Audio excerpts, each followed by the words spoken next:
Why you ruin your diaper? Huh? Why you make mess inside the room?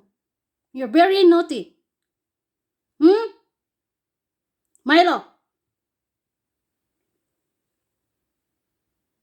you need attention all the time.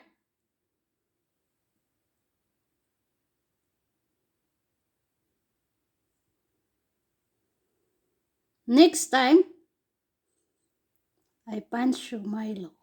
You're naughty.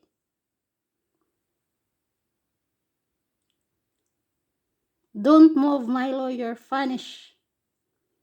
Okay? You're very naughty, huh?